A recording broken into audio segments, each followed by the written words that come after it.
kind of sounds like the plot to a Western. Like, local townsfolk send for a hero to help clean up the rowdy saloon. I always thought that some films should not be remade. It's not to say that no movie can use a revision or a revisit. Throughout the years, there have been reboots, remakes, and straight-up redos of films that have been more or less successful than the originals. And then there is Roadhouse, a movie that the original was not a critical success when it came out, but became such a cult classic due to its lead actor. A movie that had a lot of backing from the UFC organization and heavily promoted by it. So, is the movie any good? I'm Mephisto, like, share, and subscribe because this is my review of the movie Roadhouse. Why is it called the Roadhouse? What do you mean? Is it Roadhouse one word? Yeah, that's a joke. It's a roadhouse, but it's called the Road House. Being a casual fan of the UFC, I remember that weekend when Jake Gyllenhaal suddenly popped in my Twitter feed, back when it was actually Twitter, going up the scale, and I thought, wait, what? Is this another CM Punk situation we got here? Then to realize it's all a part of the up-and-coming movie. A quick Google search told me it's a remake of Roadhouse, and I was still baffled. What does Roadhouse have anything to do with MMA? In particularly the UFC. Apparently, this is all a part of our hero's backstory. Jake Gyllenhaal plays Elwood Dalton, a former UFC fighter that spends his time going from place to place, taking on challengers on unsanctioned fights. He is well aware of the risks, but uses his fame to create fear in his opponents and wins a lot of money without actually lifting a finger. And this thing doesn't really go well with the betting crowd. One night, he gets approached by Frankie, a woman that runs a roadhouse in Glass Key. She wants Dalton to come over and do some bouncer work for her. Dalton takes her number but doesn't really want to take the job. It takes a near-death experience to give him a sign.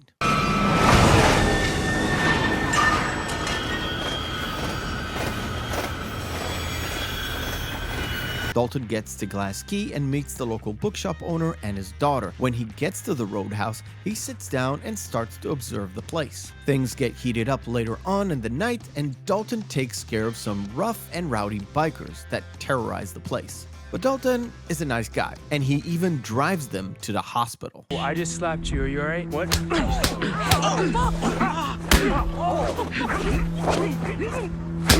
Frankie is pleased. She pays Dalton for the week and puts him up at her uncle's boat. The fun really begins when we discover, as Dalton does, that Glass Key is filled with some nasty people that want to make sure the roadhouse is no more. Along with his newfound friends and a local doctor, he uncovers the real motives behind the bikers who trashed the roadhouse and their connections to a local crime family. I got a message for you from your father. A message?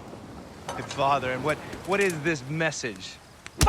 Having just seen the original Roadhouse and not the horrible sequel, I can safely say that this movie invokes the spirit of the original film, the logo, the fact that the bouncer's name is Dalton. Other than that, this movie is something completely different. Yes, there are similarities, but like Charlie, the girl who strikes up a conversation with Dalton, said, this is just like a Western. And anyone who watched a few Westerns in his life can see the parallels. A strange man comes to a corrupted town, not knowing who to trust or who his friends are, cleans up the town from the bad guys only to ride into the sunset at the very end.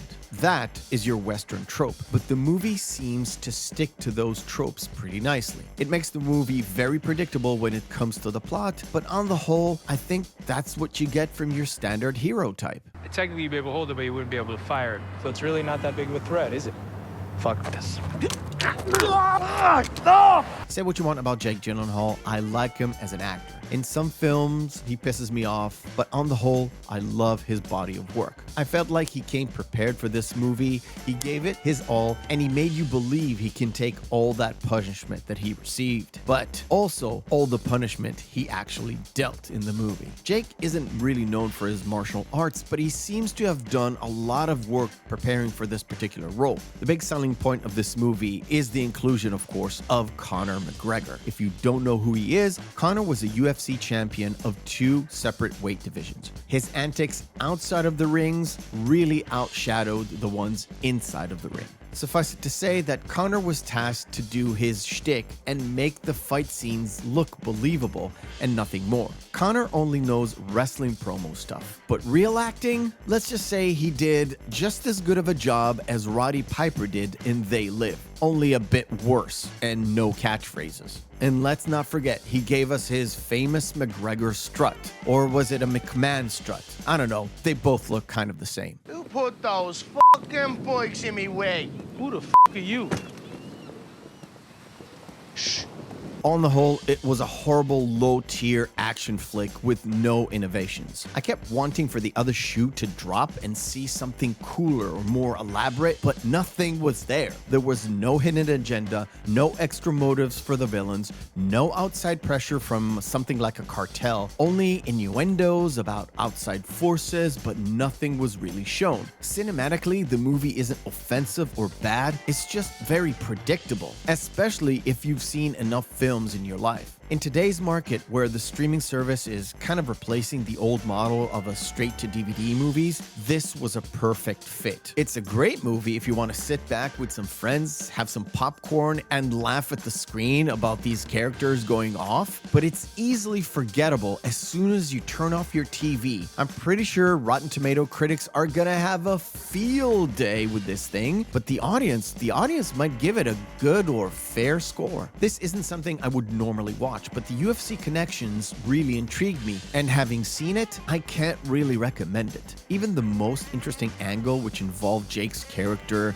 with his backstory, wasn't really developed enough, and at the end wasn't interesting enough for me for even a second viewing. But if you're looking for a movie to just watch and turn off your brain for a couple of hours, this is the one for you. The only thing that could make this movie better, with the stuff they actually shot and the story, is if they could trim off the fat in the editing to reduce the watch time from a slogging 2 hours to about an hour 45 or an hour and a half. It would just make it a whole lot better, but it won't save it. I wasn't done talking. Actually, that's where you're wrong, lad. I thank you for watching, and remember, hope is a good thing, maybe even the best of things, and no good thing ever dies. I'll see you on the next video.